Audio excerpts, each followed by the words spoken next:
Ini rapor apa buku gambar sih? Warnanya kok macem-macem gini? Adeh, Jono. Serius amat? Ngecek apaan nih? Nih rapor sekolah anakku, tapi hasilnya kurang memuaskan. Emang rapor abang sendiri udah memuaskan? Aku kan udah gak sekolah, mana punya rapor? Bukan rapor sekolah bang, tapi rapor amal. Rapor amal? Benar, Bang Supri tahu kan kalau manusia itu selalu diikuti malaikat pencatat amal. Ya benar-benar, khusus Bang Supri yang ngikuti nggak cuma malaikat aja, tapi juga debt collector. Tahu aja kalian kalau motorku masih nunggak. Nah, catatan amal itu akan dilaporkan juga kepada Allah setiap hari, setiap minggu, juga setiap tahun. Oh gitu. Proses laporannya bagaimana? Para malaikat malam dan malaikat siang silih berganti mendatangi kalian, dan mereka berkumpul saat sholat subuh dan asar. Di waktu asar datanglah malaikat malam. Aku sudah mengawasinya mulai subuh hingga asar. Sekarang awasilah dia.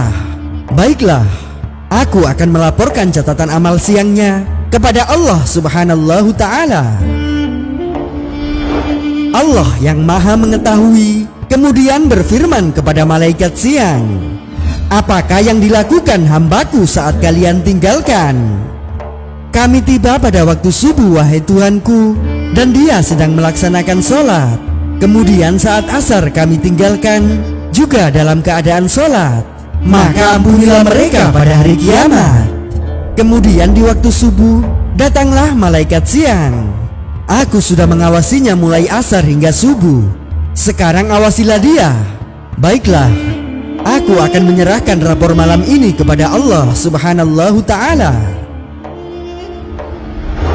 Allah yang maha mengetahui kemudian berfirman kepada malaikat malam, apakah yang dilakukan hambaku saat kalian tinggalkan? Kami tiba pada waktu asar wahai Tuhanku, dan dia sedang melaksanakan sholat.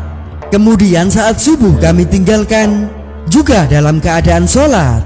Maka ampunilah mereka pada hari kiamat. Masya Allah. Jadi setiap hari amal kita akan dilaporkan 2 kali oleh malaikat.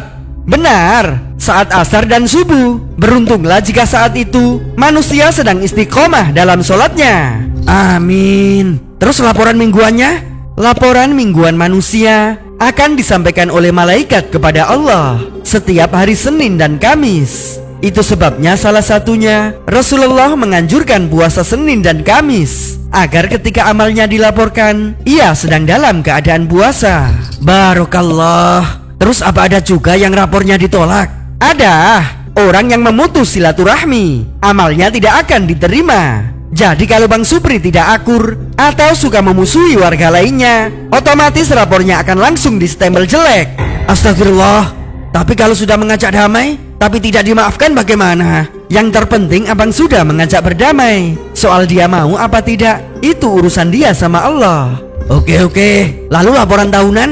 Laporan amal tahunan ini akan dilakukan pada bulan Sya'ban. Jadi seluruh amal abang akan dikumpulkan mulai harian juga mingguan, kemudian menjadi rapor besar dan akan diserahkan kepada Allah.